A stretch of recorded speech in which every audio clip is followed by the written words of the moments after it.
Hello everyone, this is Nicor, MST Mathematics. This time, we will discuss about humanistic theory of learning. Okay, first, let's define what is humanism. Humanism is a paradigm that emerged in the 1960s, focuses on the human freedom, dignity, and potential. A central assumption of humanism, according to Hoot 2010, is that people act with intentionality and values. This is in contrast to the behaviorist notion of operant conditioning, which argues that all behavior is the result of application of consequences, and the cognitive psychologists believe that discovering or constructing meaning is central to learning. According to the humanistic theory, teacher's role is to become a model. The teacher is to model appropriate behavior and make an effort to replicate inappropriate behavior. A teacher is also expected to provide reason and motivation for its task, teach general learning skills, foster group work, and if possible, given a choice of task to the student. Also, a role of student is to explore and observe. Students can use self-evaluation technique to monitor and observe their own behaviors and make necessary changes. Students also need to take responsibility for their own learning and keep their goals realistic. And we have also the cornerstones of humanistic approach to learning. First, we have the spontaneity. Second is the importance of feelings and emotions. The right of individual to make their own choices. Number 4 is the human creativity. And last is the motivational. Transfer of learning is also facilitated by curiosity, positive self-concept, and we have also open situations where people respect individuality and promote freedom. And now let's proceed to the proponents of humanistic learning theory. So we have the first proponent. He is Abraham Maslow, 1908 to 1970. He is considered as the father of humanistic psychology. Its theory is based on the notion that experience is the primary phenomenon in the study of human learning and behavior. He placed also emphasis on the choice, creativity, values, self-realization, all distinctive human qualities, and believed that meaningfulness and subjectivity were more important than objectivity. Abraham believed that development of human potential, dignity, and worth are ultimate concerns. He also rejected behaviorist views and Freud's theories on the basis of their reductionist approaches. He is famous for proposing that human motivation is based on hierarchy of needs.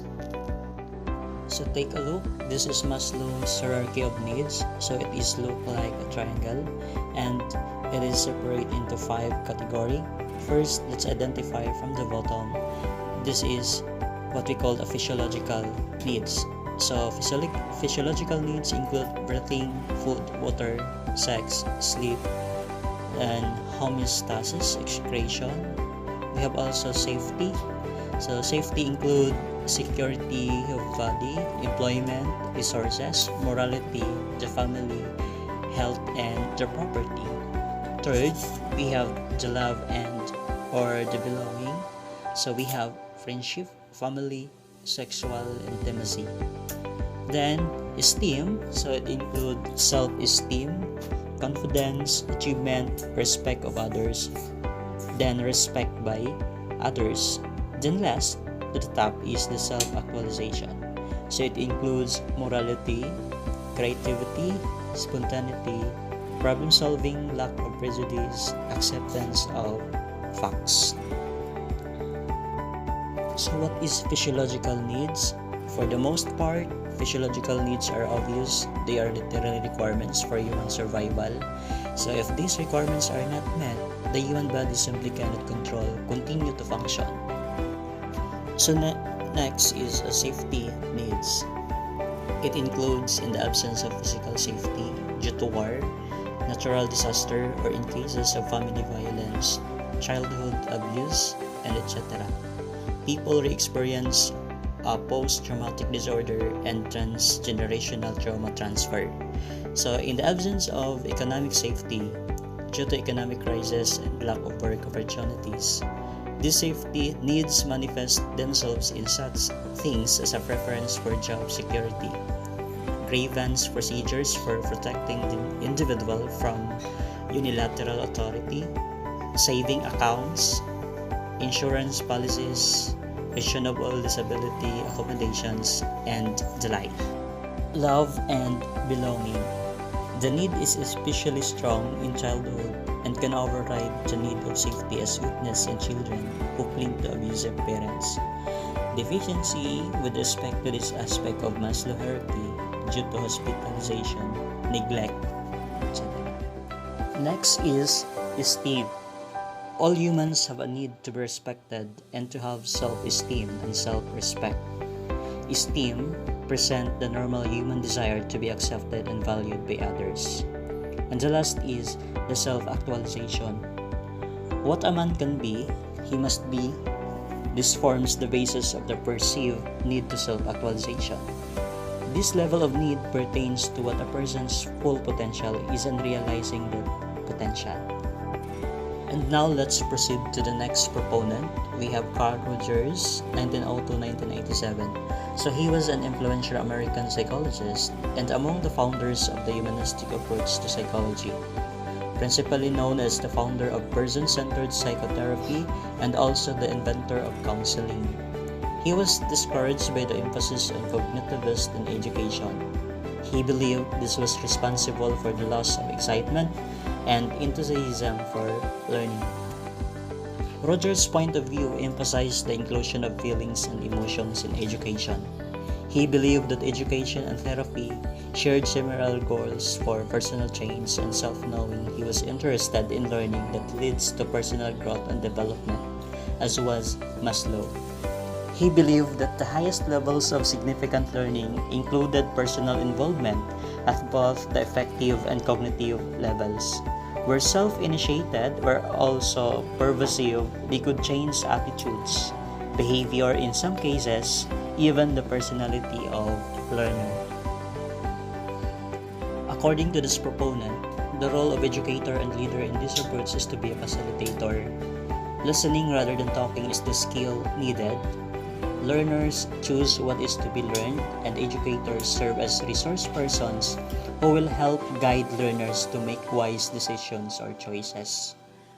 And now we have also elements as being involved in significant or experiential learning. First, we have quality of personal involvement, the self-initiated, then pervasive. Next is evaluated by the learners, and the last is the essence is meaning.